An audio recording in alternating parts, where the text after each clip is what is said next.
तो ऐश ने अभी तक अपनी पोकेमोन की जर्नी में 83 से भी ज़्यादा पोकेमोन्स को कैप्चर किया है, बट उन्हीं पोकेमोन में से कुछ ऐसे भी पोकेमोन्स आते हैं जिन्हें ऐश ने पकड़ने के बावजूद भी छोड़ दिया था, जिसमें हमारे फेवरेट ग्रीनिंजा और पिजोट जैसे एस पोकेमोन्स भी आते हैं। तो इस वीडियो में मैं बात करने वाला हूँ टॉप 10 ऐसे पोकेमोन्स के बारे में जिन्हें ऐश ने छोड़ दिया था due to some reasons, like किसी को किसी रीजन को प्रोटेक्ट करना था तो किसी को अपने फैमिली के पास जाना था। तो वीडियो को स्टार्ट करने से पहले अगर तुम लोगों ने चैनल को सब्सक्राइब नहीं किया है तो चैनल को सब्सक्राइब कर देना एंड बेल आइकन को ऑल पे सेलेक्ट कर लेना ऐसे ही और वीडियोस वॉच करने के लिए, एंड वीडियो को लाइक भी कर देना। Now without wasting any time let's get start the video. तो नंबर 1 पर आता है ऐश का ग्रीनिंजा, जिसे ऐश ने कैलोस रीजन में फ्रोकी की फॉर्म में पकड़ा था, एंड ये ऐश का सबसे पहला वाटर स्टार्टर टाइप पोकेमोन है जो कि अपने फाइनल फॉर्म तक गया है। प्लस उसके बाद भी ऐश के ग्रीनिंजा ने एक फॉर्म अचीव किया था जिसे हम ऐश ग्रीनिंजा के नाम से जानते हैं, लेकिन बाद में ऐश को अपने ग्रीनिंजा को कैलोस रीजन में ही छोड़ना पड़ा था क्योंकि ज़ायगार्ड ने ग्रीनिंजा की मदद मांगी थी उसे और कैलोस रीजन को प्रोटेक्ट करने के लिए टीम फ्लेयर जैसी बुरी ऑर्गेनाइजेशन से। बट फाइनली आखिरकार पोकेमोन जर्नीज के एपिसोड 108 में ऐश का ग्रीनिंजा रिटर्न करता है, जहां पर वो लुकारियो को तो हराता ही है बट साथ ही साथ उसे ये भी सिखाता है कि उसे अपने ऑरा को कैसे कंट्रोल करना है, जिसकी मदद से लुकारियो एक जायंट ऑरा स्फीयर बना सकता था और साथ ही साथ ऐश के साथ फुल्ली कनेक्ट हो सकता था। और ऐश का लुकारियो जब भी जायंट ऑरा स्फीयर यूज करता था तो ऐश के ग्रीनिंजा को पता चल जाता था। एंड इसी एपिसोड के लास्ट में ऐश को अपने ग्रीनिंजा को फिर से गुड बाय करना पड़ा था क्योंकि अभी भी कैलोस को प्रोटेक्ट करने के लिए ऐश के ग्रीनिंजा की जरूरत थी। नंबर 2 पर आता है ऐश का बटरफ्री। ये ऐश का सबसे पहला पोकेमोन है जिसे ऐश ने कैटरपिलर की फॉर्म में पकड़ा था और फिर बाद में चलकर ये मेडापॉड और बटरफ्री में इवॉल्व हुआ था। एंड बाय बाय बटरफ्री वाले एपिसोड में ऐश के बटरफ्री को एक पिंक बटरफ्री पसंद आ जाती है, जिसके कारण ऐश को अपने बटरफ्री को रिलीज करना पड़ा था क्योंकि वो बटरफ्री ऐश के बटरफ्री के साथ नहीं रह सकती थी, वो अपने झुंड के साथ ही रह सकती थी।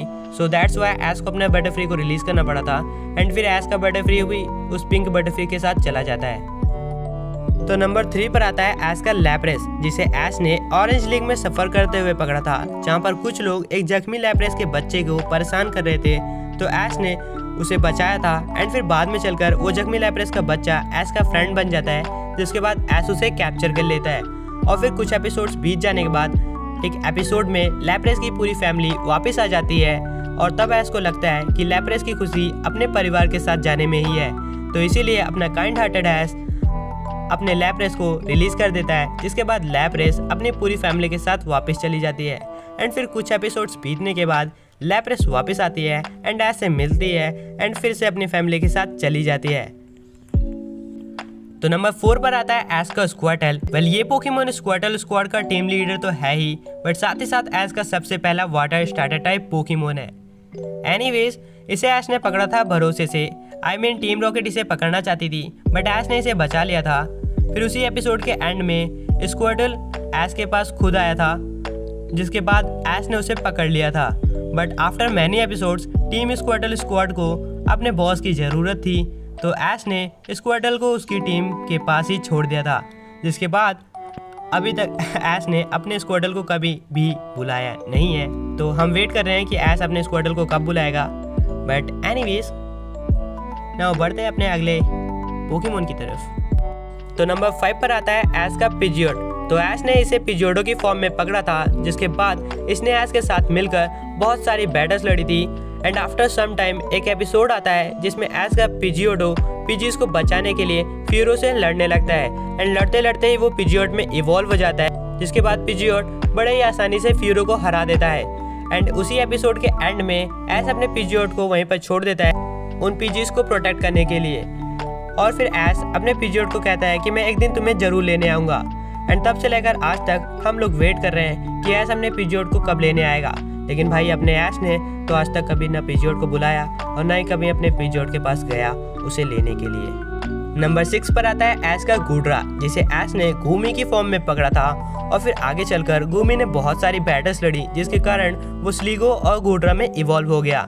फिर बाद में एक एपिसोड में ऐश ने अपने गुड्रा को उसके होम टाउन में ही रिलीज कर दिया क्योंकि ऐश ने उससे प्रॉमिस किया था कि वो जब स्ट्रांग हो जाएगा और अपने फाइनल फॉर्म में पहुंच जाएगा तो ऐश उसके होम टाउन में उसे छोड़ देगा।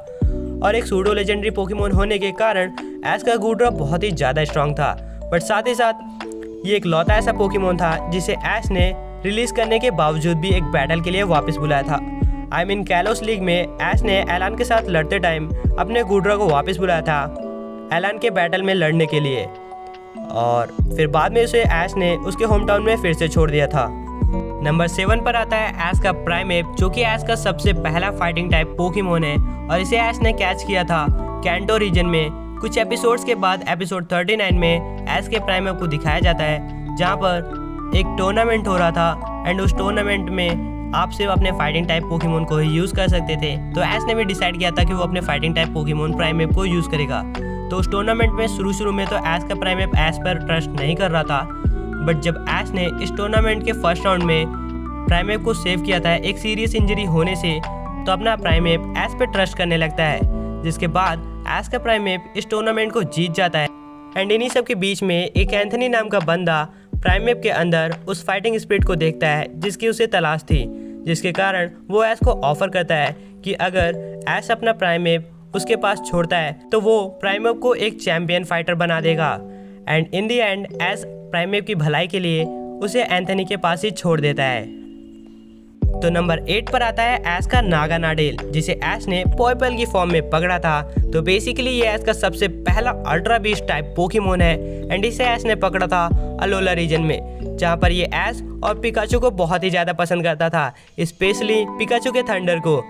तो कुछ एपिसोड्स के बाद ऐश ने अपने पोइपल को रिलीज कर दिया था उसके होम टाउन में, क्योंकि ऐश का पोइपल अपने अल्ट्रा गार्डियंस के साथ आया था और उसने डिसाइड किया था कि वो यहीं पर रहेगा और स्ट्रॉन्ग बनेगा। फिर कुछ एपिसोड्स के बाद पोइपल नागानाडेल में इवॉल्व होकर रिटर्न करता है, जहाँ पर वो ऐश के साथ मिलकर अल्ट्रा बीस्ट पोकेमोन को हराता है और साथ ही साथ अलोला लीग में भी प्रोफेसर कुकुई के लुकारियो को भी हरा देता है, जिसके बाद वो फिर से अपने होम टाउन में ही चला जाता है। तो नंबर 9 पर आता है ऐश का वीड्रिल, जहाँ पर ऐश ने इसे एक टूर्नामेंट के दौरान पकड़ा था और उसी टूर्नामेंट में जैसी ने भी पार्टिसिपेट किया था। और इस लड़के को येलो और ब्लैक लाइन वाले पोकेमोन्स कुछ ज़्यादा ही पसंद थे, I don't know why, but हाँ इसे पसंद थे, जिसके कारण अपने दयालु ऐश कैचम ने अपने वीड्रिल को जैसी को दे दिया था। तो फाइनली नंबर 10 पर आता है बज़वुल, जिसे ऐश ने अलोला रीजन में पकड़ा था। बेसिकली ये भी एक अल्ट्रा बीस्ट पोकेमोन है। वैसे तो ऐश ने इसे अपने पिकाचू की मदद से पकड़ने की कोशिश की थी, बट बज़वुल ने पिकाचू को बड़े ही आराम से हरा दिया था। तो ऐश ने अपनी बॉडी दिखाते हुए इस पोकेमोन को पकड़ने की ट्राई की थी एंड जहाँ पर ये पोकेमोन भी कुछ ज़्यादा बॉडी शॉडी दिखाता था, तो ऐश ने इसे पकड़ लिया था। लेकिन फिर ऐश को इसे रिलीज करना पड़ा था क्योंकि ऐश ने इसे एक मिशन के दौरान पकड़ा था। तो गाइस ये थी एक वीडियो टॉप 10 ऐसे पोकेमोन्स के ऊपर जिन्हें ऐश ने पकड़ने के बावजूद भी छोड़ दिया था due to some reasons, and उन रीजंस को मैंने मेंशन कर दिया है। एंड आई होप तुम लोगों को वीडियो पसंद आई होगी। वेल वीडियो पसंद आए है तो वीडियो को लाइक कर देना, ऑल्सो चैनल को सब्सक्राइब भी कर देना। वेल मैं मिलता हूँ तुम लोगों को एक और नई वीडियो में। Until then bye bye.